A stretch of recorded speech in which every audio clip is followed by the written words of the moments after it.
which we need to strengthen, which we need to engender. And that is really what has brought us here.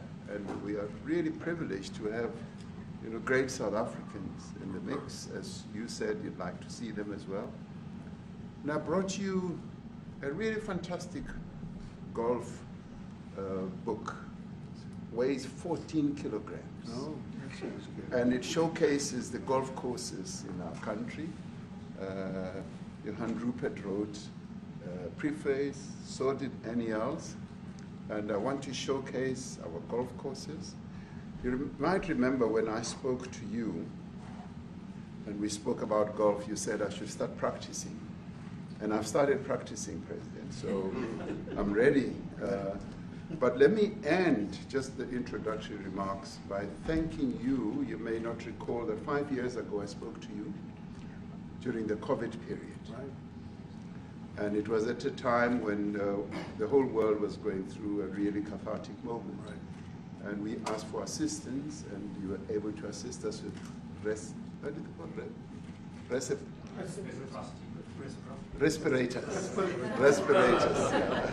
Respirators, and you kept to your word, and you delivered respirators to us. We didn't have as many in our country, and it really helped to help us deal with COVID. So I'm here also to say thank you and to thank the people of America for having helped us during a really difficult time. Being the small economy that we are, we needed help from around the world. And you were there to provide that. So thank you very much. I remember the call. Yeah. We sent 150 respirators. We became the respirator king. We started making them. Nobody had them. We had very few of them. That's right. But they were very helpful. But we sent 150, and I appreciated the letter. You wrote me a letter. That's right. Yeah. Thank you. Well, I appreciate that very much. Thank you very much for that. It really touched my heart after I spoke to you, and you delivered. So, great honor. Thank you very much indeed. Yeah. Any questions, please? Mr. President, we welcome white Afrikaner refugees here. Can you explain to Americans why it's appropriate to welcome white Afrikaners here when other refugees like Afghans, Venezuelans, Haitians have all had their protected status revoked?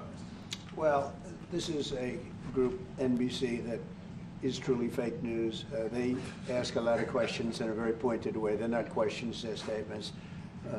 We've had tremendous complaints about Africa, about other countries too, from people. They say there's a lot of bad things going on in Africa, and that's what we're going to be discussing today. When you say we don't take others, all you have to do is take a look at the southern border. We let 21 million people come through our border, totally unchecked, totally unvetted. They came from all over the world. In many cases, they're criminals. They come from prisons. They come from mental institutions. They come from street gangs. They're drug dealers. So don't say that we didn't take them. We take them. We're trying to get them out as fast as we can. And we're doing record business on that. And we just won a big case where we're allowed to send back hundreds of criminals to Venezuela. Just won that today in the Supreme Court. I'm happy to hear. But we do have a lot of people are very concerned with regard to South Africa, and that's really the purpose of the meeting, and we'll see how that turns out. But we have many people that feel they're being persecuted, and they're coming to the United States. So we take from many locations if we feel there's persecution or genocide going on. And we had a lot of people. I must tell you, Mr. President, we have had a tremendous number of people, especially since they've seen this. Generally, they're white farmers, and they're fleeing South Africa, and it's a very sad thing to see. But I hope we can have an explanation of that, because I know you don't want that. It's a kind of a different meeting. Normally, we have meetings, we talk about trade, and we'll be talking about trade and other things. But that certainly will be a subject that comes up. Yeah. Yes, please. Yeah. Brian? Thank you very much. I'd like to get your thoughts on Letitia James. Director Polte, according to him, Letitia James says that the alleged mortgage fraud was simply a mistake. I want to get your thoughts on that. She put down that her father was her husband in order, and this is very similar to, I guess, the false accounts they have on here. Well, I don't know what it is currently, but Letitia James, who's the Attorney General of New York State, it seemed, I'm not involved in that at all. I know that it's being handled by various groups, I guess, but it's major fraud, mortgage documents, and fraudulent everything. I think she said the father was her husband, which she had to have a husband, or so she chose her father, and she put it down, and she had didn't she sign in Virginia, yet she said she lived in Virginia, yet she's the New York State Attorney General, and she did that for tax reasons, so she could take advantage of taxes. And she had the wrong number of units. She had a much different number, which wouldn't have allowed her to qualify and scam the government. So I don't know. I think she's very bad for New York, but I really don't know too much about it, but I appreciate the question. Thank you very much. Yes. Mr. President, I want to for you to be convinced that there's no genocide. Please. Thank you, Mr. President. So May 25th will be the celebration of Africa Day, which pretty much a lot of celebration will be taking place around the world, including here in the United States. What is your message to the entire African continent, African people in this important occasion? Well, I want to see peace, and I want to see happiness. I want to see health, and you have incredible land. There's tremendous value. A lot of countries don't have that value in the land, the value you have. We have a situation, I think you probably heard about it. We've done, through some very talented people, helped settle a war that's been raging for years, Rwanda and the Congo. And I think we've done it. Believe it or not, I think we've done it. And could you just say a few words about that, my friend? Yes.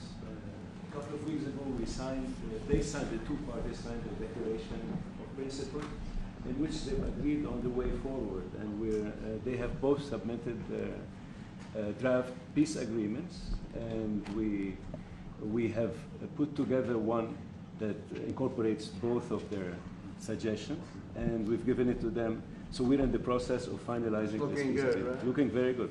No, we have to thank you for even those efforts, because the African continent, particularly SADC, our Southern African Development Community, has for years been seeking to foster peace in the Democratic Republic of the Congo. So all efforts, including those from outside the continent and inside the continent, are really worthwhile. We are removing our troops from there so that peace can then prevail in that whole area. And we hope that with the support of the international community, we will really have peace in that area. It's so vital, it's so important for the whole region. Well, we sent our people there, and I think we did a very good job, as headed by my friend, and that was great. That was great. I mean, I'm just hearing phenomenal reports, because all I'm hearing is death, and they're chopping heads off, and it's horrible over there. And it was really brave of you to go there, and I really appreciate it. And it looks like we have something very, very substantial. We also talked about trade with them in terms of rare earth and all, but really more for it's like, if you take a look at what we just did with Pakistan and India, we settled that whole thing, and I think I settled it through trade. We're doing a big deal with India, we're doing a big deal with Pakistan, and I said, what are you guys doing? Somebody had to be the last one to shoot, but the shooting was getting worse and worse, bigger and bigger, deeper and deeper into the countries, and we spoke to them, and I think I hate to say we got it settled, and then 2 days later, something happens, and they say it's Trump's fault. But Pakistan has got some excellent people and some really good, great leader. And India is my friend, Modi. Modi? And he's a mutual friend? Yeah, Yes. he's a great guy. And I called them both, and we just did something good. We're trying to settle Russia, Ukraine. Spoke with President Putin for 2.5 hours the day before yesterday. I think we made a lot of progress, but that's a bloodbath. 5,000 people are being killed a week, 5,000 soldiers a week, not including people in cities and towns that are also being killed. So we're trying to help. And it doesn't affect us. It's not our people, it's not our soldiers, it's Ukraine and it's Russia, but if we can save 5,000 souls, we'll do it, you know, we're pretty good at it. But that's a bad situation. That is a really bad situation. Well, you'll recall when President Zelensky was coming to South Africa, that's when I spoke to you. That's right. We both agreed that we need to push the peace message so that there can really be peace. And we've been involved in the Ukraine-Russia conflict for quite a while. Through my Minister of State Security here, we've been dealing with them, the exchange of children who were taken away, going through names and addresses and all that. So we've been invested in that whole process as well. And the moves that you're making are fully supported by us because we would like to see the end of that war. Yeah. Sure. I called Zelensky, and they said, he's in South Africa. I said, what the hell is he doing in South Africa? He was talking to us. We got this straight. That's a strange one. I said, what are you doing in South Africa? Yes. That's a strange one. He's trying to make peace. Or we're doing taking something. him.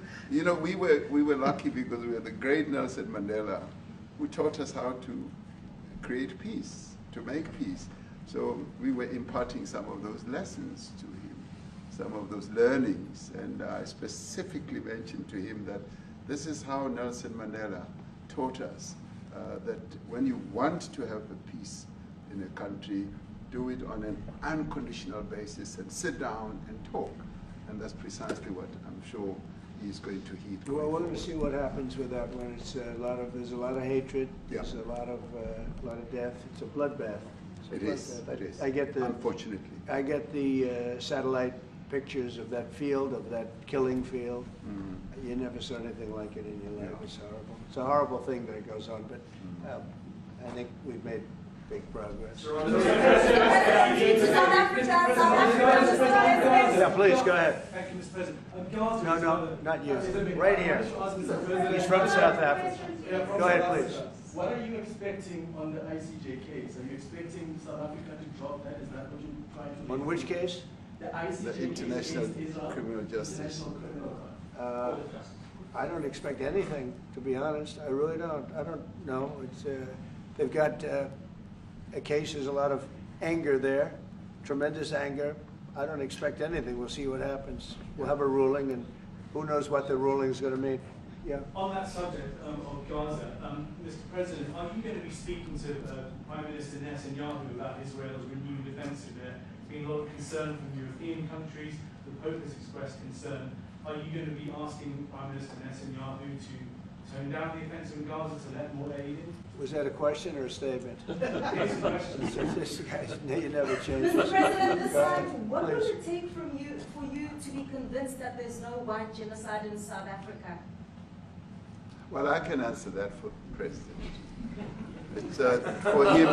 No, seriously. I'd rather have him answer. Yeah, I'd rather answer that. It will be. Our President will respond to you. Yeah, let me, Thank you, Mr. President. it will take President Trump listening to the voices of South Africans, some of whom are his good friends, like those who are here. When we have talks between us on around a quiet table, it will take President Trump to listen to them. I'm not going to be repeating what I've been saying. I would say if there was Afrikaner farmer genocide, I can bet you these three gentlemen would not be here, including my Minister of Agriculture. He would not be with me. So it'll take him, President Trump, listening to their stories, to their perspective. That is the answer to your question. But, Mr. President, I must say President that Trump. we have, wait. We have thousands of stories talking about it. Sure. And we have documentaries, we have news stories, and that. Is Natalie here, somebody here to turn that? I could show you a couple of things, and it has to be responded to. Yeah, sure. We have, let me see the articles, please, if you would, and turn the lights down. Turn the lights down, and just put this on. It's right behind you, Johan. There's nothing this parliament can do. With or without you, people are going to occupy land. We require no permission from you, from the president, from no one. We don't care. We can do whatever you want to do. Who are you to tell us whether we can occupy land or not? We are going to occupy land. Yes. South African occupy land. That's who we are. If you don't ever want to do, you can withdraw my membership from this useless parliament. Yes, Honorable Member. Must never be scared to kill. A revolution demands that at some point there must be killing, because the killing is part of a revolutionary act. Shoot to kill, Yamaza. Kill the poor, the farmer. Kill the poor, the farmer. Pa, pa. Pa, pa, to kill the master, kill the poor, the farmer, kill the poor, the farmer. The mayor of DA in PE is a white man. So these people, when you want to hit them hard, go after a white man. They feel a terrible pain because you have touched a white man. Not because Mashaba and Soli will not be touched. They will be touched, don't worry. But we are starting with this whiteness. We are cutting the throat of whiteness. Shoot to kill Yamasa. Kill the brewer, the farmer. Kill the brewer, the farmer. Pa, pa, pa. Shoot to kill Yamasa. Kill the poor, the farmer. Kill the poor, the farmer. Pa, pa,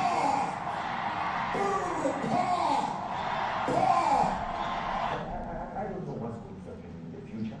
I'm saying to you, was not called for the killing of white people, at least for now. I can't guarantee the future. Yeah, but I mean, you understand somebody watching that, especially as it gets shared on Twitter, they freak out. It sounds like a genocide over there.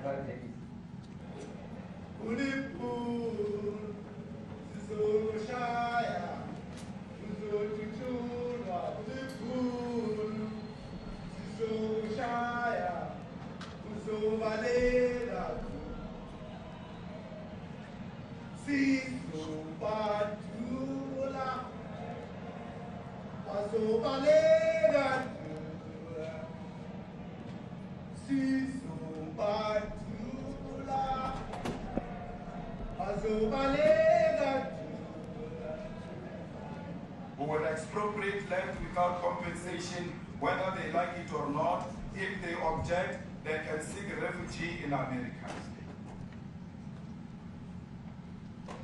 Now this is very bad. These are burial sites right here.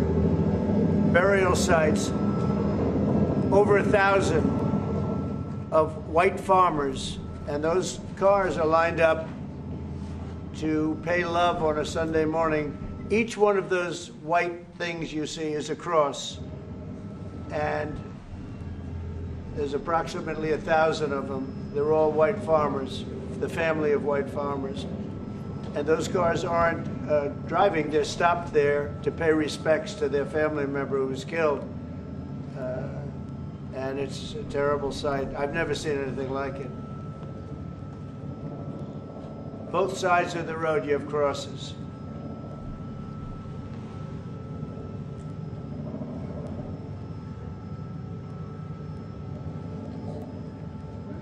Those people were all killed.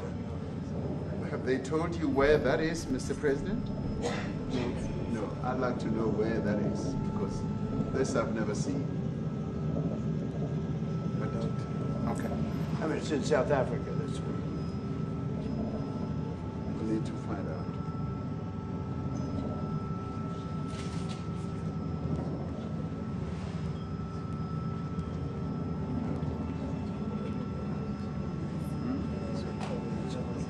I don't know. See those people?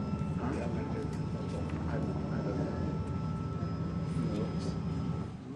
Okay. Mr. President, the Pentagon announced that it would be accepting a Qatari jet to be used as Air Force One. What are you talking about? What are you talking about? You know, you to get out of here. What does this have to do with the Qatari jet? They're giving the United States Air Force a jet, okay? And it's a great thing. We're talking about a lot of other things. It's NBC trying to get off the subject of what you just saw. You are a real, you know, you're a terrible reporter.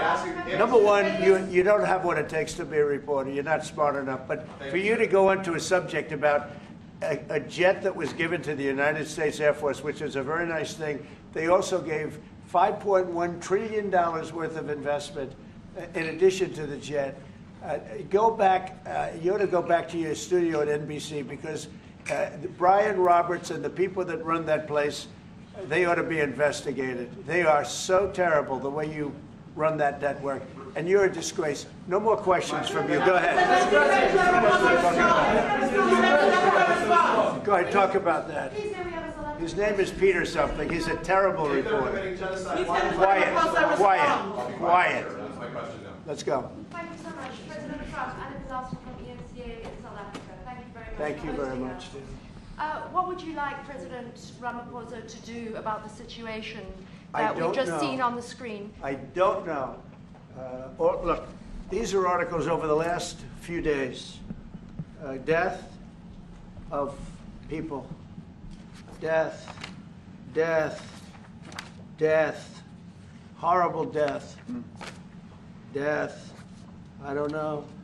To pick anyone, white South Africans are fleeing because of the violence and racist laws.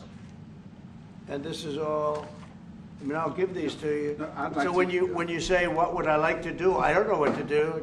Look at this. White South African couples say that they were attacked violently. And, President Trump, when will you go and see for yourself if it isn't? well, I can do that. Look, here's burial sites all over the place. These are all white farmers that are being buried. And he asks about a jet that was given. You ought to be ashamed of yourself. You know, you are so bad. You're such a bad reporter.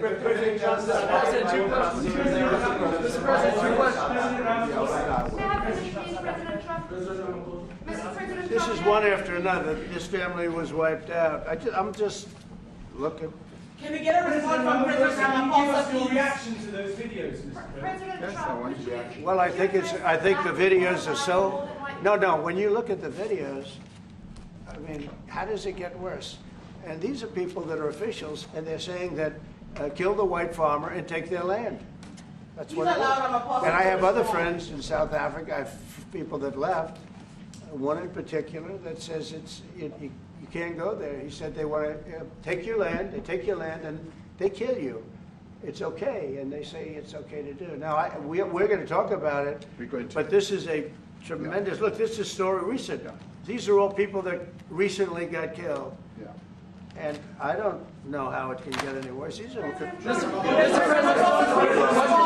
and you know, the men that you saw, the people that you saw in that movie, those are officials. Those are people that were in office. They had one march, they had a dance in your parliament, whatever you may call it, legislature. Well, let me clarify that. Yeah, let me clarify that, because what you saw, the speeches that were being made, one, that is not government policy. We have a multi-party democracy in South Africa that allows people to express themselves, political parties to adhere to various policies, and in many cases, or in some cases, those policies do not go along with government policy. Our government policy is completely against what he was saying, even in the parliament. And they're a small minority party, which is allowed to exist in terms of our constitution. But you do allow them to take land. No. You do allow them to take land. Nobody can take land. And then when they take the land, they kill the white farmer. And when they kill the white farmer, nothing happens to them. No, there is nothing happens to them. There is criminality in our country. People who do get killed, unfortunately, through criminal activity, are not only white people. Majority of them are black people.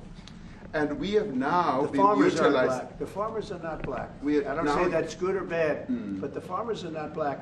And the people that are being killed in large numbers, and you saw all those grave sites, and those are people that loved ones going, I guess on a Sunday morning, they told me, to pay respect to their loved ones that were killed. Their heads chopped off. They died violently. And, you know, I mean, we're here to talk about it, and I didn't know we'd get involved here.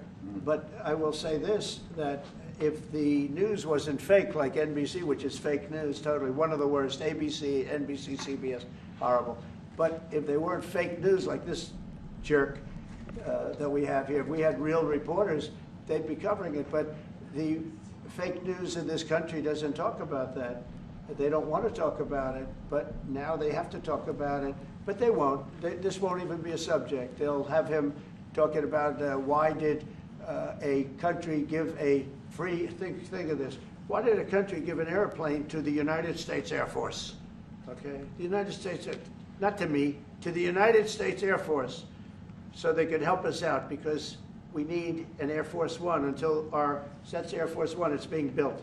2 of them being built. But Boeing's a little bit late, unfortunately. So why did they give us a plane to the United States Air Force? That's what that idiot talks about after viewing a thing where thousands of people are dead. I'm sorry, I don't have a plane to give you. I wish you did. I'd take it. I would take it. If your country offered the United States Air Force a plane, I would take it. Okay. But coming back to this issue, which I really would like us to talk about, and talk about it very calmly.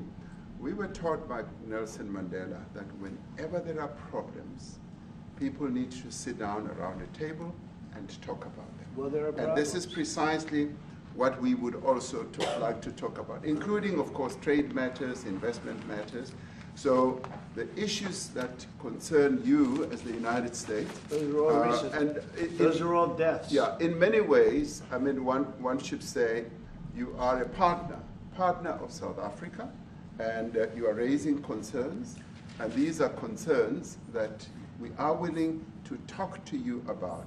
Let me just add quickly, you know, the criminality that we are experiencing in our country needs quite a lot of technological capability. And in one of our areas in South Africa, we're using US technology, which is able to, in many ways, identify where shootings are happening and all that.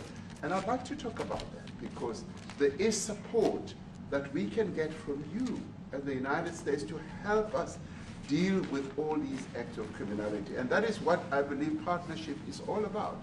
And we are here as a partner so that we can help each other whenever there are challenges. So I'd like us to discuss it, and of course outside of the media, so that we sit down and have a really good discussion that will lead to good outcomes. Are there any other further punitive measures that could be in place should you not be satisfied that South Africa is fixing some of the very bad things, in inverted commas, that you tweeted are happening? Well, there are a lot of bad things happening in many countries, but this in particular has been very, very bad, and